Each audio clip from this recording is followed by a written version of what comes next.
సంక్రాంతి పండగ దగ్గరికి వచ్చింది. ఇంతవరకు నువ్వు పిల్లలు బట్టలు తీసుకోలేదు అంజన. రేపు టౌన్కి వెళ్ళి నీకు పిల్లలకి బట్టలు తెచ్చుకుందాం. కమలమ్మ అంది కోడలు అంజనతో. ఇప్పుడు బట్టలు ఎందుకు అత్తయ్యా, అందరికీ ఉన్నాయిగా. ఈ 7 పంటలు అంతంత మాత్రంగా ఉన్నాయి, ఖర్చులు ఎందుకు పెంచుకోవడం. వ్యవసాయం అన్న తర్వాత అంతే, ఒక ఏడు పండుతుంది, ఒక ఏడు ఎండుతుంది, అదంతా మామూలే. పంటలు బాగాలేవని తినడం మానుకుంటామా, పండగ చేసుకోవడం మానుకుంటామా? పిల్లలు పెద్ద అవుతున్నారు, ముందు ముందు ఖర్చులు పెరుగుతాయి కానీ తగ్గవు. రేపు వాళ్ళ చదువులకి చాలా పెట్టాల్సి వస్తుంది. ఇప్పటి నుంచి ఎంత పొదుపు చేస్తే అంత మంచిది అత్తయ్య అంది కోడలు.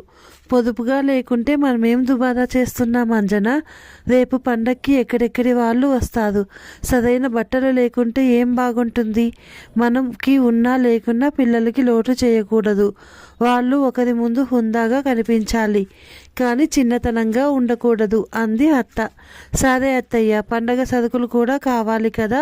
రేపు వెళ్ళి సరుకులు, పిల్లలకు బట్టలు, విజయ్కి చీర, వాళ్ళ పిల్లలకి బట్టలు తీసుకుందాం అయితే అంది అంజన. విజయ్కి ఇప్పుడు ఎక్కడ తీసుకుంటాం? పెళ్ళై 10 ఏళ్ళు అవుతుంది. ఏటా పెడుతూనే ఉన్నాం. మనం ఎంత మంచి చీర తీసుకున్నా తనకి నచ్చుతుందా, పెడుతుందా? ఇదేనా సంబడం అని తీసి పారేస్తుంది. ఎందుకు లేనిపోని తలనొప్పి అంది అత్తయ్య. కాదులే అత్తయ్య, ఇంట ఆడిపడచ్చు, మనం ఏం పెడుతున్నాం? పండక్కి ఓ చీరే కదా, ప్రతి ఏడు పెట్టుతూ ఇప్పుడు పెట్టకపోతే ఏం బాగుంటుంది అంది కోడలు అంజన.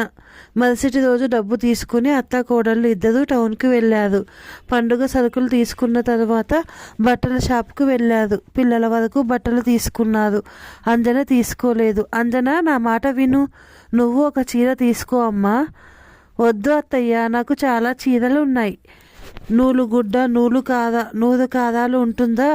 ఇంట్లోనూ బీరువాలోనూ అడ్డమే, వాటిని సర్దుకోలేక చావాలి అంది అంజన. ససే మీద చీర తీసుకోలేదు. అంజన విజయ్కి తీసుకుంటుంటే కమలమ్మ క్యాష్ కౌంటర్ దగ్గర ఉన్న కుర్చీలో కూర్చుంది. ఆమెకి మోకాల నొప్పులు.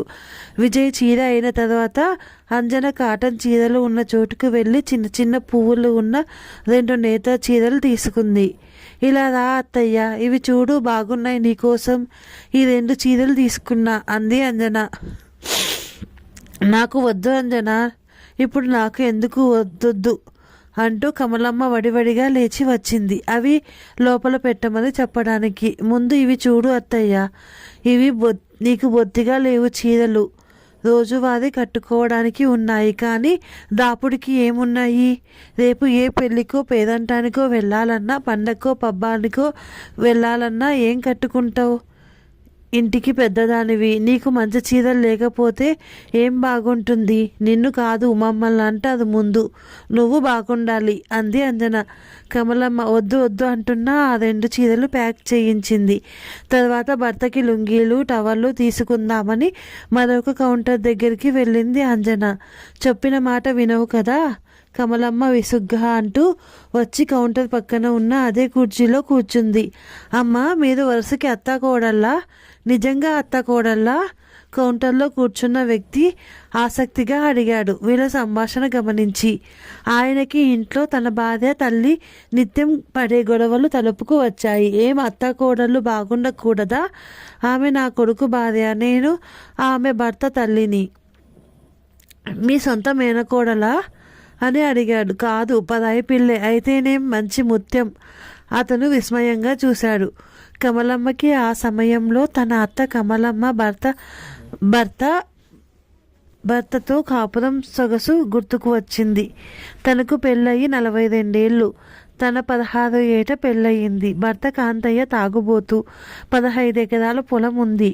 మంచిదైతే ఎద్దులు, వ్యవసాయం, ఒక పాలేరు, పనివాళ్ళు అన్నీ బాగున్నాయి. కానీ అత్త భర్త ఇద్దరి బుద్ధి మంచిది కాదు. మామ లేడు, తనకి పెళ్ళయ్యే నాటికే చనిపోయాడు. తన భర్త రోజు తాగి వచ్చి నానా గొడవ చేసేవాడు. అత్త భర్త ఇద్దరూ కలిసి తనను చాలాసార్లు కొట్టారు. తనకు ఆడబిడ్డ, ఆమెని ఊళ్ళోనే ఇచ్చారు. పేద కాపుదాం, ఆస్తి ఉన్నా లేకున్నా పని చేసుకుందాం, కష్టపడి బతుకుదాం అనే తత్వం కాదు ఆమెది, సోమరిది. పుట్టింటి మీద పడి ఆధారపడేది. ఉప్పు దగ్గర నుంచి పప్పు వరకు సమస్తం పుట్టినింటి పోవాల్సిందే. ఏమైనా అంటే గతిమాలిన వాడికి కట్టుబెట్టి గొంతు కోసాలని శోకాలు పెట్టేది. మంచి కుటుంబం, మంచి మనుషులు. కాకపోతే తన భర్తకి అమ్మాయిని ఇవ్వడానికి ఎవరూ ఇష్టపడలేదు. తన పుట్టింటి వాళ్ళకి బొత్తిగా ఆస్తి లేదు. నిరుపేదలు. పొలం ఉంది, అయినా సుఖపడుతుందనే ఉద్దేశంతో అమ్మా నాన్న సందేహిస్తూనే ఈ సంబంధం చేశారు. ఆ రోజుల్లోనే తనకి 10వ తరగతిలో మంచి మార్కులు వచ్చాయి. వీళ్ళకి అసలు చదువులే లేవు. తను చదువుకోవడం వీళ్ళకి హేళన. ప్రతిరోజు ఏదో ఒక గొడవ, ఏదో ఒక తగాదానే. రోజు హింసే. ప్రశాంతత, మనశ్శాంతి, ఆనందం, సరదాలు లాంటివి ఏ రోజు ఉండేవి కాదు. 2 పిల్లలు పుట్టారు. ముందు కొడుకు, 3 ఏళ్లకి కూతురు. తాగి తాగి భర్త కాలేయం దెబ్బతినిపోయింది. ఆయన తాగుడికి, ఆసుపత్రి ఖర్చులకి, ఇంట్లో దుబారాకి 5 ఎకరాల పొలం కలిగిపోయింది. చివరికి తాగుడే బలి తీసుకుంది. పిల్లల పసిప్రాయంలోనే పోయాడు. భర్త పోయిన తర్వాత అత్త, ఆడబిడ్డ తన మీద ఎప్పటిలాగే పెత్తనం చేయాలని చూశారు. వాళ్ళ ఆటల్ని సాగనివ్వదలుచుకోలేదు. ఎల్లకాలమునా అని ప్రతిఘటించింది. అంతే, వాళ్ళే తగ్గిపోయారు. కొంతకాలానికి అత్తకి పక్షపాతం వచ్చింది. మంచాన పడింది. సేవ చేయాల్సి ఉంటుందని కన్న కూతురు కన్నెత్తి చూడలేదు. తన పాలిట పడింది. ఆమె చేసిన ఆకడాలకి తను ఎలా చూస్తుంది? కానీ తప్పదాయే. చీదరగానే చూసింది, కానీ ప్రేమగా మాత్రం చూడలేదు. మంచంలో చాలా యాతన పడింది, బాధపడింది. చేసుకున్న ఫలితం. అత్త వలన కలిగిన అనుభవాలతోనూ గాయాలతోనూ తను ఒక గట్టి నిర్ణయం తీసుకుంది. తనకి వచ్చే కోడలితో ఎలాంటి పరిస్థితులలోనూ కూడా ఇలా వ్యవహరించకూడదని. కని పెంచి పెద్ద చేసిన కన్నవాళ్ళని, పుట్టింటిని వదిలి ఎన్నో ఆశలతో, ఎన్నో కలలతో, ఎన్నో కోరికలతో, ఎంతో ఇష్టంగా ఇంట అడుగు పెట్టే కోడల్ని ఎంతో అపురూపంగానూ, ఎంతో ఆదరణతోనూ, ఎంతో ప్రేమతోనూ, ఎంతో మంచిగానూ చూడాలని నిర్ణయించుకుంది. అత్తతో అనుభవం నేర్పిన పాఠం ఇది. కొడుకును బాగా చదివించాలన్నది తన కోరిక. కానీ చదువు కొడుక్కి ఒంటబట్టలేదు. ఇంటర్ 2 సార్లు ఫెయిల్ అయ్యాడు. ఇక చదువు కాదని పొలం పనుల్లోకి దిగాడు. ట్రాక్టర్ నేర్చుకున్నాడు. బ్యాంకు లోన్తో కొత్త ట్రాక్టర్ తెచ్చుకున్నాడు. తన పొలంతో పాటు మరికొంత పొలం కౌలుకి తీసుకొని సాగు చేస్తున్నాడు. కూతురు విజయ ఎంఎస్సి చేస్తుంది. కొడుకు తన మాట మీదడు. తను ఎంత చెబితే అంత. ముందు కొడుక్కి పెళ్లి చేయాలని భావించింది. సంబంధాలు వస్తున్నాయి. పొదుగూరు, పమిడిపాడు, ఆ ఊరి నుంచి అంజన వాళ్ళ సంబంధం వచ్చింది. బాగా బతికి చెడిన కుటుంబం. తండ్రి లేదు. అమ్మాయి చదువుకుంది. మంచి పుట్టుక, మంచి కుటుంబం. ఎంతో మంచి అమ్మాయి అని తెలిసిన వాళ్ళు చాలామంది చెప్పారు. కొడుక్కి పెళ్లి చేసింది. అంజన కోడలైంది. అందరూ చెప్పినట్లుగానే నిజంగా చాలా మంచి అమ్మాయి. కొడుకు పెళ్ళి అయిన తర్వాత ఏడాదికి విజయకి కూడా పెళ్ళయింది. విజయకి ఆ మనవు మాట్లాడింది అంజనే. వాళ్ళ ఊరు, వాళ్ళ బంధువుల కుర్రాడు. చాలా కట్నం అడిగారు. అంత ఇవ్వడానికి తన కొడుకు ఇద్దరు ఆసక్తి చూపలేదు. అంజన పట్టుపట్టింది. తమకి 10 ఎకరాల పొలం ఉంది. 4 ఎకరాల పొలం, 4 లక్షల డబ్బు, 25 సవర్ల బంగారం కట్నంగా ఇచ్చారు. ఆస్తిలో సగానికి పైగానే. అంత ఇవ్వడానికి తనకి ఇష్టం లేదు. పర్లేదు అత్తయ్య, మనం ఒక్కసారే కదా కట్నం ఇచ్చేది, మాటి మాటికి ఇవ్వం కదా. అబ్బాయికి మంచి ఉద్యోగం, ఆస్తి ఉంది, మంచి కుర్రాడు, విజయ్ సుఖపడుతుంది అని చాలా రకాలుగా చెప్పి ఒప్పించింది. నిజానికి అంజన పట్టుదల వలనే విజయ్కి ఆ సంబంధం కుదిరింది.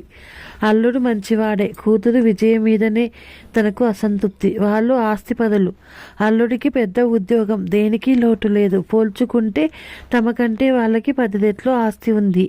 అయినా విజయ్కి పుట్టింటి నుంచి ఇంకా ఏదో కావాలనే తపన. అన్న, వదిన అంటే ఏమాత్రం విలువలేదు. వాళ్ళకి ఏమాత్రం గౌరవం ఇవ్వదు. నాకేమిచ్చారమ్మా? సుశీల వాళ్ళు చూడు కూతురికి ఎలా జరుపుతున్నారు. సుజాతకి చూడు వాళ్ళ అమ్మ నాన్నలు ఎలా పెడుతున్నారో. మనవరాలు పుడితే చిన్న గొలుసు కూడా చేయించలేదు. ఎవరైనా మనవరాలికి మీ అమ్మ వాళ్ళు ఏం పెట్టారంటే చెప్పుకోలేకపోతున్నా, సిగ్గుతో తల ఎత్తుకోలేకపోతున్నా అంది చాలాసార్లు. ఇక్కడ వీళ్ళ పరిస్థితి కూడా అంతంత మాత్రమే కదా. విజయ పెళ్లికి ఇచ్చిన కట్నానికి 3 లక్షల అప్పు అయ్యింది. ఆ అప్పు తీర్చడానికే నానా తంటాలు పడ్డారు. పండినా పండకపోయినా తనకి ఇచ్చిన పొలానికి కౌలు డబ్బులు నిక్కచ్చిగా వసూలు చేసుకుంటుంది విజయ. ₹1 తగ్గించుకోదు. అంజనిది మంచి స్వభావం, సర్దుకుపోయే మనిషి. మనసులో కుళ్ళు, కుతంత్రం, కపటం, ద్వేషం, పంతం, పట్టింపు లాంటివి ఉండవు. అలా ఉండబట్టే 10 ఏళ్లుగా కుటుంబం సాఫీగా సాగిపోవడం, ఆనందంగా గడిచిపోవడం. రోజు రోజుకి ఇద్దరి మధ్య ప్రేమాభిమానాలు పెరుగుతున్నాయే కానీ తరగడం లేదు, తగువు లేవు. కొనడం అయ్యింది అత్తయ్య, ఇక వెళ్దామా? అంజన క్యాష్ కౌంటర్ దగ్గర డబ్బులు చెల్లిస్తూ అంది. అంజన మాటలతో ఆలోచనల నుంచి బయటకు వచ్చింది కమలమ్మ. ఇద్దరు బట్టల సంచులు తీసుకొని బయటకు వచ్చి ఆటో ఎక్కారు. అల్లుడు వాళ్ళ ఊరు పమిడిపాడులో సంక్రాంతి పండగ బాగా జరుపుతారు. సంక్రాంతి సరదాల సంబరాల పేరుతో మహిళలకు, యువకులకు, పిల్లలకు ఎన్నో రకాల పోటీలు, సాంస్కృతిక కార్యక్రమాలు. పండుగకి దూర ప్రాంతాల్లో ఉన్నవారు కూడా వీలైనంత వరకు తప్పనిసరిగా వస్తారు. కమలమ్మ అల్లుడు, కూతురు, పిల్లలు పండగకు వచ్చారు. వాళ్ళు ఊళ్ళో ఒక రోజు ఉండి మరుసటి రోజు ఉదయమే విజయ పిల్లల్ని తీసుకుని పుట్టింటికి వచ్చింది. అంజన ఆడబిడ్డని, పిల్లల్ని ఆప్యాయంగా ఆహ్వానించింది. ఆనందంగా మాట్లాడింది. విజయ కొద్దిసేపు కూర్చొని ఇరుకు పొరుగుని స్నేహితులని పలకరించడానికి బయటకు వెళ్ళింది. మధ్యాహ్నానికి వచ్చి తిని పడుకుంది. అంజన గారెలు, పిల్లలు కోరిన టిఫిన్లు ఏవో చేసి పెట్టింది. విజయ నిద్ర లేచిన తర్వాత అంజన టిఫిన్ పెట్టి టీ ఇచ్చింది. గుడి దగ్గర ఆడవాళ్ళు కోలాటం వేస్తున్నారు విజయ, వెళ్దాం వస్తావా? అంజన అడిగింది. కోలాటం చూసేదేమిటి, నేను రాను. అంజన పొరుగుంటి ఆమెతో కలిసి కోలాటానికి వెళ్ళింది. కమలమ్మ, కూతురు కొద్దిసేపు కబుర్లు చెప్పుకున్నారు. ఇదిగో విజయ, నీకు చీర, పిల్లలకి బట్టలు అంజన తెచ్చింది. కమలమ్మ తెచ్చిన బట్టల సంచి తీసుకున్న విజయ చీర ముడతలు విప్పి చూసింది. ఈ చీర ఖరీదు ఎంత అమ్మా? ఏమో నాకు తెలియదు విజయ. ఏం చీరమ్మా ఇది? మా ఇంటి పని మనిషి కూడా ఇలాంటి చీరలు కట్టదు. ఇది నాకు వద్దు. వదిన తెచ్చుకున్న చీర ఏది? తను ఏ చీర తెచ్చుకుంటే నీకెందుకు విజయ? తన డబ్బులు తన ఇష్టం. పెళ్ళైన 10 ఏళ్ల తర్వాత కూడా నీకు చీర పెట్టాలని ఏం లేదు.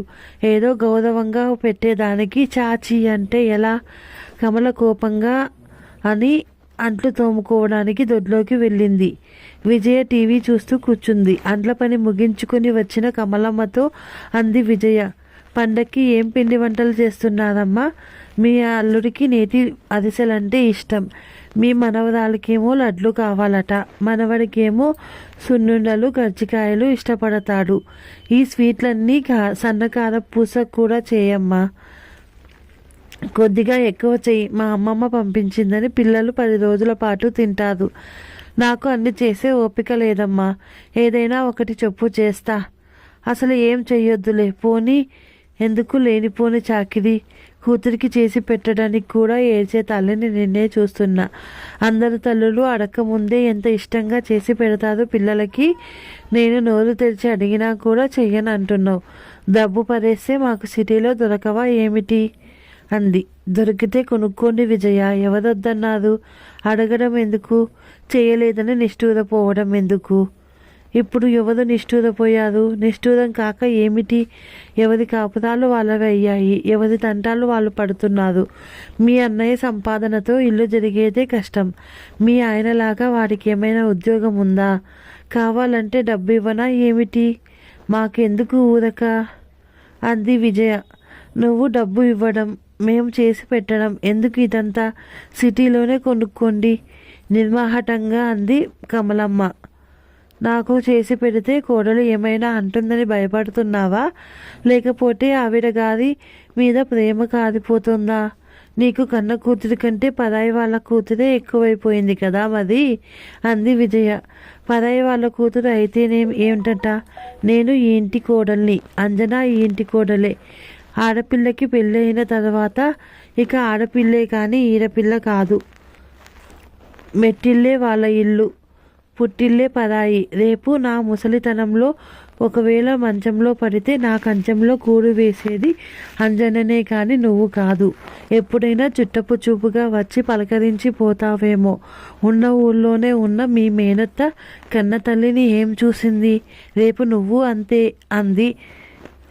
అందుకే అన్నమాట కోడలు అంతే అంత తీపి కాక కోడలు అంటే ద్వేషం ఉండాలా? తగాదా పడుతూ ఉండాలా? మా అత్త మాదిరిగా ఎడమొహం పెడమొహంతో ఉండాలా? అది ఇద్దరికీ మంచిది కాదు. ఇద్దరికీ మనశ్శాంతి ఉండదు. తల్లి భార్య తగాదాలతో ఉంటే బయటకు వెళ్ళే మగవాడు ఎలా ఆనందంగా ఉండగలడు? నిశ్చితంగా పనులు ఎలా చెక్క పెట్టుకోగలడు? అత్త కోడలు ఎంత సఖ్యతతో ఉంటే ఆ కాపురం అంత బాగుపడుతుంది. ప్రేమ, అభిమానం, ఆప్యాయత, ఆదరణ ఇచ్చిపుచ్చుకునేవి. నీకు కూతురిగా ఏమీ లోటు చేయలేదు కదా. మీ ఆయనకి నెలకి 1,00,000 పైగానే జీతం. మీ అన్నయ్యకు ఏడాదికి కూడా అంత సంపాదన లేదు. నువ్వు పుట్టింటి నుంచి ఇంకా ఆశించడం మంచిది కాదు విజయ అంది. మాటల్లోనే విజయ్కి భర్త నుంచి ఫోన్ వచ్చింది. వెంటనే పిల్లల్ని తీసుకుని రమ్మని, అక్కడ పోటీలు ఏవో జరుగుతున్నాయని. నేను వెళ్తున్నా, మళ్ళీ వస్తా లేకపోతే లేదు. విజయ పిల్లల్ని తీసుకుని విసురుగా వెళ్ళిపోయింది. విజయ మరుసటి రోజు తప్పకుండా వస్తుందని కమలకి తెలుసు. కోలాటం దగ్గర నుంచి అంజన వచ్చింది. విజయ ఏది అత్తయ్యా అని అడిగింది. వాళ్ళ ఊరెళ్ళింది. అదేమిటి, ఉండమని చెప్పకపోయావా? వాళ్ళ ఆయన ఫోన్ చేశాడు, వెళ్ళింది. పిల్లలకి ఏవో పోటీలు పెట్టారంట. బియ్యం నానపోయి అంజన, పిండి కొట్టించి అరిసెలు చేద్దాం. విజయ్ కూడా తీసుకుపోతుంది అంది. అలాగే అత్తయ్య, నేను కూడా కాసేపు కోలాటం కాడికి పోయి చూసి వస్తా అంటూ కమలమ్మ బయలుదేరింది. అంజన ఉందా పిన్ని అంటూ సురేఖ బయట వాకిట్లోకి కమలమ్మకి ఎదురు వచ్చింది. ఉంది రేఖ, తిరుపతి నుంచి ఎప్పుడు వచ్చారు? అందరూ బాగున్నారా? సురేఖ నవ్వుతూ జవాబు చెప్పింది. అంజన, సురేఖ స్నేహితులు, ఒకే ఊరు. సురేఖ ఈ ఊరి కోడలే. భర్తకి తిరుపతిలో ఉద్యోగం. కమలమ్మ కోలాటం దగ్గరికి వెళ్ళి అక్కడ చాలాసేపు నిలబడి చూసి వచ్చింది. మోకాల నొప్పుల మనిషి కావడంతో వచ్చి రావడంతోనే పంచలో ఉన్న మంచం మీద కూర్చుంది. లోపల నుంచి మాటలు వినబడుతున్నాయి. కొన్ని మాటల తర్వాత అంజన మాటలు కమలమ్మ చెవిన పడ్డాయి. మా అత్త మంచి మనిషి రేఖ, చాలా మంచి మనసు. పైసా కట్నం తేకపోయినా పుట్టింటి పెట్టుపోతలు లేకపోయినా నన్ను ఎంతో బాగా, నిజం చెప్పాలంటే కూతురి కంటే మిన్నగా చూస్తుంది. ఏ జన్మలో ఎంత పుణ్యం చేసుకున్నానో ఇంత మంచి కుటుంబంలోకి వచ్చాను అని చెప్పింది. నాది కాదు అంజన, నీదే మంచి మనస్సు. నువ్వు బంగారానివి, మామూలు బంగారం కాదు, మేలిమి బంగారానివి, మా ఇంటి దీపానివి, కోడలిని మనస్సులోనే అనుకుంది Kamalamma. Thank you for watching.